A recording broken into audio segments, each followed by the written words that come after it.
Hi, Randy with Realigned by Randy here, ready to talk to you about hip pain and hip stiffness and how to help. So these are books that were written by Pete Egoscue. This is the original one. They're both called Pain Free, and this is the revised version. The reason why I want to talk about these is that when he wrote his original book, his hip and pelvis chapter, there is a routine that is related to relieving pain. And when he did the revised book, he did a routine that was more on not necessarily pain, but decreased hip motion and hip stiffness, because that is so much of what's happening with all of our sitting lifestyle in today's world. So when we talk about the hip pain, it could be the front of your hip, it could be the side of your hip, could be deep inside, and maybe even in the back. So that's what we're going to target today with a routine. And just a reminder before we begin with these exercises is always remember that any exercise that is given in a routine should not be done if it's increasing pain for you or flaring pain. That is just not the right exercise at the right time. So you want to take a break, skip it, and you can attempt to try it a little bit later, maybe a week later or 2 weeks later, or you might need individual care to figure that out. Again, these routines are generally designed to be done in order from beginning to end, but certainly if something is causing pain or you cannot achieve the position, then you should skip it and move on. Okay, first up is called the counter stretch. This exercise, I have the camera set up so that we'll be able to see me doing the whole exercise. You will need obviously a counter if possible. If not, it could be a desk with a box or a big Tupperware container on top of it. If you happen to have an Egoscue block, that could be on top of something. So that just gives you a place for positioning. Now, to do this exercise, you are going to stand. I know my head is chopped off right now, but you're standing parallel to your counter and feet are nice and even, making sure one's not in front of the other. And then you're going to put your hands on the counter. I'm going to move over a little bit. And the idea is we are leaning forward so that our hip is directly over the knees, is directly over the ankles. So a common mistake would be pushing back like that. We don't want to do that. So as we go into this position, arms are straight. You can let your head drop. If for some reason you have neck pain, you can hold your head more in neutral. You're going to tighten your thighs. You're going to roll your hips forward using the front of your hips. And some tension down through your hands on the counter. And then nice added bonus is to breathe into your sides. Take some nice deep breaths. And then we hold this for 30 seconds. And then just to tie up, why are we doing this exercise for hip pain? Basically, it's about realigning the whole position of the spinal curves. If you've been sitting, you kind of could be in a more crouched position, and the spinal curves and the pelvis aren't in a good position. So that's what you're getting along the back. We're loading up the hip over the knee, over the ankle, and that starts to reconnect the muscles of the leg. And one adaptation, if you need to, if you have shoulder pain, you could also bend your elbows, and that can modify it a little bit, especially if you have any kind of shoulder or neck issue. Okay, so next up is sitting floor. So this exercise, you'll need a little bit of a wall space, and you can have a mat to sit on. I have some folded blankets for modification as needed, so we'll go over that. So you're going to sit with your back against the wall and put your feet straight ahead, and you can just let your palms rest face up to the ceiling, and then you're going to draw your shoulder blades back together. Your scapula is in the back, engage them, tighten your thighs, and you're going to pull your feet back towards your head. Now, there's a lot of, and there's a little bit of a roll forward in your hips. So there's lots of places to kind of go over some details where we can fix this. We're holding this one 4 to 6 minutes. So first of all, modifications if you can't get into this position.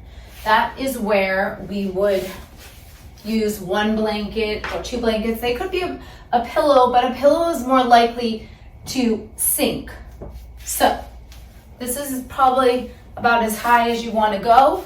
I would try the least amount that you need in order to have your knees straight. That is the key to this exercise, is tightening your thighs and being able to just activate your feet and pull them back. And again, being mindful that you're not pulling toes one side or other, very evenly. And here I am, palms up, shoulder blades. So this would be my modification if you feel like you have tight hamstrings. Again, there are lots of reasons why the hamstrings will feel tight that are not just about the hamstrings and are about what's happening in the rest of the body. So we can go over that on another video. All right, so going back to without my modification, this would be you're aiming for your 4 to 6 minutes. And why are we doing this? This is connecting the different joints, the ankle, the knees, the hips, all the way up, engaging with the shoulders, but it's also taking some imbalance out. That if your shoulder blades are pulling unevenly, this holding for this 4 to 6 minutes is going to help muscles balance out. Same thing, by using the wall and the floor, we're going to help adjust some muscles that might be working unevenly. By pulling your toes back evenly, that is all going to help with some imbalances there. And at the same time, we are actually activating the front of our hip, which in many cases, it's not working well, it's not activating well. So all of this together can be what helps alleviate some hip pain. If you cannot get in this position, then you may need to be more personalized in what you're doing and start in a different place. Hope this helps. Moving on. Next exercise is static back. And the reason we're doing this is to help, again, work on balancing out the hips in our pelvis and even the repositioning of our upper back and shoulders. So let's get into it and do some modifications as needed. Okay, so you lie with your legs up on a block, or this could just be a chair turned sideways. You could use an ottoman, a laundry basket that's more horizontal. You turn that over, but you've got to then put some nice pillows or blankets on top. So if I felt like I wasn't perfectly 90, I could put my blanket on top like that to adjust myself, which I think this size block is pretty good for me. So my arms are out to the side, 45 degrees away from the body, palms up. And then for my head position, if you find that your head is up and you're like this, that's when you would want to put something under your head. Now, in general, you don't want to support the head in this position unless you find that you are tipping back or cannot get there, because that's part of gravity is acting upon your body. So you're lying here and you feel like not a lot's happening, but muscles can balance out. And the fact if you're rounded here, your chest muscles can open up and release and stretch. And that's why there's more of a time on this exercise. Again, more commonly it has been used for 5 minutes, but if you are really in hip pain and can't get out of it, initially the 10 minutes might really help to make some extra difference. So when you're here, it also is nice breathing. So you can breathe into your belly, but also your sides and your back. So as you take a nice inhale, putting the air kind of into your back, it's going to help stretch out the back as well, and then just release it out nice and slow. Next up is supine groin stretch. This is a great exercise to help release the hips and let the right muscles start working. So this definitely can help with hip pain, but this is an exercise that can help with so many different pains in our body, because the hips are at the center of our body and they play a big role in so much of what's going on above and below. So even though this one takes a little bit more time, it's very powerful in what it does, especially in very much our sitting culture. So let's get started. So you want to have, this is again a block, but this could be a chair turned sideways, this could be a container. And again, to get your height right, I have a folded blanket. You could have more than one. You could try and have a pillow or towels folded. That will help with the one leg that is bent on the block. And then one leg is straight, but you also want the leg not to roll out to the side. So I have a yoga block and a free weight. However, that could be a can of soup and a little box or shoe box. You can use a wall depending on how you position yourself. So there's a lot of ways to block your foot. And then again, I have the little hand towel folded because a lot of times today, there's so much rounding going on up here that when people lie down, it's very hard for them to put their head flat, which is how we would like it. But this is a way to help yourself gradually allow your head to release by, you can undo the folds. Okay, so I'm gonna get into position. Arms out to the side. Now, this plan, I'm just aligning myself, making sure my leg is straight. I don't have to pull my toes back or anything, just relax the foot.